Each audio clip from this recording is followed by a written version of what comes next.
Good morning students. इस वाले video में हम ये वाला क्वेश्चन करने वाले हैं जो कि मेरा कोऑर्डिनेट ज्योमेट्री से है। तो सबसे पहले आप वीडियो को पॉज करके इस क्वेश्चन को अच्छे से ट्राई कीजिए और अपना आंसर कमेंट कीजिए। आओ तो मैं स्टार्ट करता है। तो बेसिकली कोऑर्डिनेट ज्योमेट्री के जो क्वेश्चन होते हैं उनको हमें पार्ट में रीड करना चाहिए और उस जितना पार्ट हमें समझ में आता रहे उसका या तो डायग्राम बनाएं या फिर उसको लिखते रहें। ठीक है। तो क्वेश्चन में हमें बोला है the equation of the line through the mid point of the sides AB and AD of rhombus ABCD। तो यहाँ से हमें समझ में आ रहा है कि एक रोम्बस है हमारा ABCD जिसकी जो साइड है AB एंड AD उसके मिड पॉइंट को ज्वाइन करने वाली कोई लाइन है। ठीक है। तो इस साइड का मिड पॉइंट मैं ये ले लेता हूँ P एंड इस साइड का मिड पॉइंट मैं ये ले लेता हूँ Q। तो इनको ज्वाइन करने वाली कोई एक लाइन है। ठीक है। आगे क्वेश्चन में हमसे बोला है whose one diagonal is 3x minus 4y plus 5 equals to 0 and one vertex is a 3, 1। तो ए के कोऑर्डिनेट हमें दे दिए हैं 3, 1 एंड एक डायगोनल भी दिया है 3x minus 4y plus 5 equals to 0। अब ये कौन से वाला डायगोनल होगा? तो इस 3, 1 को मैं इसमें पुट करके देखता हूँ क्योंकि या तो ये वाला डायगोनल हो सकता है या फिर ये वाला डायगोनल हो सकता है। ठीक।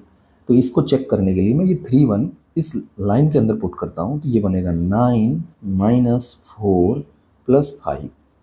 तो ये इसको सेटिस्फाई नहीं कर रहा है क्योंकि ये आ रहा है 10 आ रहा है, 0 आना चाहिए अगर सेटिस्फाई करता तो। और नहीं कर रहा है तो ये वाला डायगोनल है ये। ठीक है। इसके जो इक्वेशन है गिवन है 3x minus 4y plus 5 equals to 0 given है। आगे बोला है इस लाइन का जो इक्वेशन है ये जो मिड पॉइंट को ज्वाइन करने वाली लाइन है इसका इक्वेशन दे रखा है ax plus B Y plus C. इस लाइन का इक्वेशन मेरा ax plus B Y plus C equals to 0 है। ठीक है। एंड फिर बोला है find the absolute value of a plus B plus C where A B C जो है वो इंटीजर है एक्सप्रेस्ड इन लोवेस्ट फॉर्म। ठीक है। तो इतना क्वेश्चन समझ में आया हमें कि बेसिकली हमें ये जो लाइन है ये वाली जो लाइन है हमारी ax plus B Y plus C equals to 0 इसका इक्वेशन फाइंड करना है। और ये जो p और q गिवन है हमें मिड पॉइंट्स गिवन है। तो अगर मैं इस ट्राइंगल ABD की बात करूं तो इसके अंदर ये जो P पॉइंट है ये AB साइड का मिड पॉइंट है एंड Q पॉइंट जो है AD साइड का मिड पॉइंट है। तो ट्राइंगल के अंदर एक प्रॉपर्टी होती है मिड पॉइंट थ्योरम। ठीक है। मिड पॉइंट थ्योरम बोलती है कि अगर ट्राइंगल की दो साइड के मिड पॉइंट को अगर हम ज्वाइन करा दें तो जो साइड मिलेगी हमें PQ वो तीसरी साइड के पैरेलल होगी। इट मीन्स BD के पैरेलल होगी। तो ये PQ है मेरी, ये मेरी पैरेलल हो जाएगी किसके? BD के। ठीक है। तो आगे हम कह सकते हैं कि ये basically 3x minus 4y plus 5 equals to 0 के पैरेलल है। तो जब भी हम पैरेलल लाइन का इक्वेशन लिखते हैं तो x और y वाला जो टर्म है वो तो सेम एज इट इज आ जाता है। यहाँ से हम इक्वेशन ऑफ PQ लिखते हैं तो PQ का जो इक्वेशन होगा उसके लिए हमें जब पैरेलल लाइन लिखनी होती है तो ये जो x और y वाले जो टर्म है वो सेम एज इट इज आ जाते हैं 3x माइनस 4y एंड ये जो कांस्टेंट टर्म है ये चेंज हो जाता है तो इसको मैं लैम्बडा ले लेता हूँ इक्वल्स टू 0। ठीक। आगे हमें एक ऐसी कंडीशन मिल जाए जिससे कि मेरा लैम्बडा फाइंड हो जाए तो हमारा क्वेश्चन सॉल्व हो जाएगा। तो उसके लिए मैं इस पॉइंट के लिए कैलकुलेशन कर रहा हूँ। ये पॉइंट मेरा R है एंड इस पॉइंट को मैं ले लेता हूँ S। ठीक है। तो ये जो R पॉइंट है ये कैसे भी करके निकल आए तो अगर हम converse of mid point theorem लगाएं क्योंकि ये दोनों साइड पैरेलल हो गई। अगर हम ABS ट्राइंगल में देखें तो ये जो P पॉइंट है AB साइड का मिड पॉइंट है और PR लाइन जो है BS लाइन के पैरेलल है तो ये वाला पॉइंट भी मेरा क्या हो जाएगा? मिड पॉइंट हो जाएगा। ठीक है। तो हमारे पास दो कैलकुलेशन हो सकती हैं इसके लिए।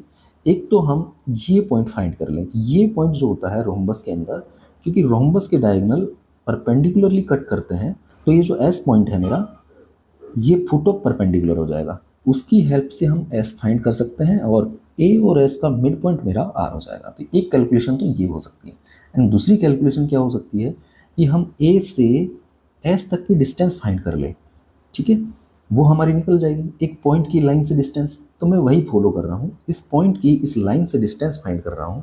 तो जब भी हम पॉइंट की लाइन से डिस्टेंस निकालते हैं तो वो पॉइंट उस लाइन के अंदर पुट कर देते हैं।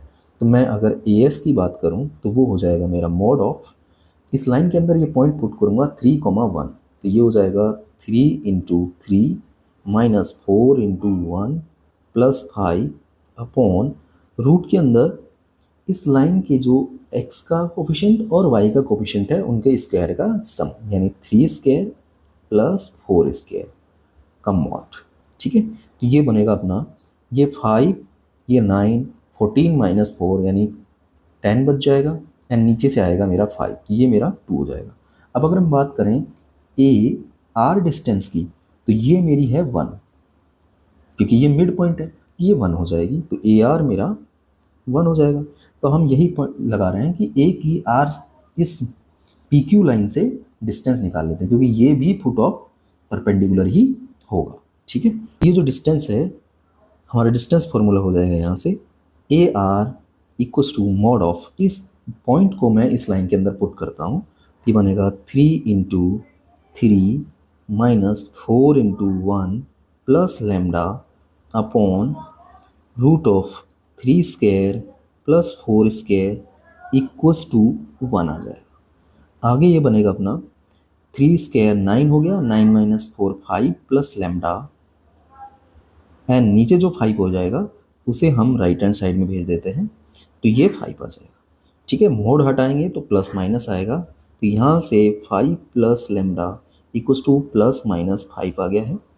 आगे ये बनेगा अपना, लैम्डा की दो वैल्यूज़ आ गई, एक तो आ गई, अगर हम इसको प्लस के 5 लेते हैं तो 0 आ जाएगी, एंड माइनस के 5 लेते हैं तो लैम्डा की वैल्यू -10 हो जाएगी, ठीक। अब अगर हम इक्वेशंस की बात करें तो हमारी दो इक्वेशन आ गई पी क्यू की। एक इक्वेशन है 3x - 4y equals to 0, and दूसरी इक्वेशन हो गई 3x - 4y -10 इक्वस टू 0, ठीक है।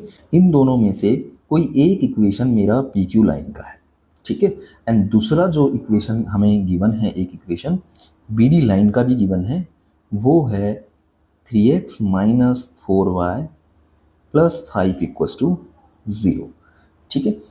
अब अगर हम चेक करें कि इन दोनों में से कौन सा वाला हमारा इस पी क्यू लाइन का एग्जैक्ट इक्वेशन होगा, तो वो हम ऐसे चेक कर सकते हैं, क्योंकि जो पी क्यू लाइन और बी डी लाइन है वो इस पॉइंट 3,1 के एक ही साइड में है, ठीक है।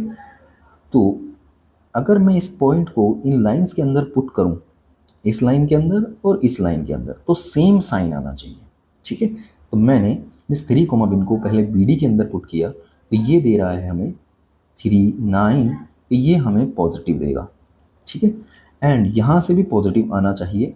तो अगर मैंने यहाँ पर पुट किया तो ये दे रहा है मुझे नेगेटिव, एंड ये दे रहा है हमें पॉजिटिव। तो ये जो दोनों इक्वेशन हैं, ये वाला और ये वाला, ये सेम साइन दे रहे हैं, तो ये ए पॉइंट के एक ही साइड में होंगे। तो हमारा जो राइट इक्वेशन होगा इस लाइन पी क्यू का, वो ये वाला होगा, ठीक है। तो यहाँ से अगर हम इसको कंपेयर करें ax + by + c equals to 0 से, यहाँ से मेरे a की वैल्यू आ जाएगी 3, एंड b की वैल्यू आ जाएगी -4, एंड c की वैल्यू होगी 0। अब कुछ लोग बोलेंगे कि हम इस 3 और 4 को किसी भी नंबर से मल्टीप्लाई कर सकते हैं, क्योंकि उससे इक्वेशन तो चेंज होने वाली नहीं है। बट यहाँ पर एक वर्ड गिवन है लोवेस्ट फॉर्म, ठीक है, तो हमें लोवेस्ट फॉर्म में यही मिलेंगे 3 और -4 ही, क्योंकि इससे आगे अगर मल्टीप्लाई करके बनाऊंगा मैं 6 और -8, तो वो लोवेस्ट फॉर्म में नहीं रहेंगे। दूसरा, कुछ लोग बोलेंगे कि इस 3 को माइनस से मल्टीप्लाई कर दो और 4 को प्लस से कर लो, तो ये -3 और +4 हो जाएगा, तो उसमें ये चेंज हो जाएगा, -3 एंड प्लस के 4 हो जाएगा ये b की वैल्यू।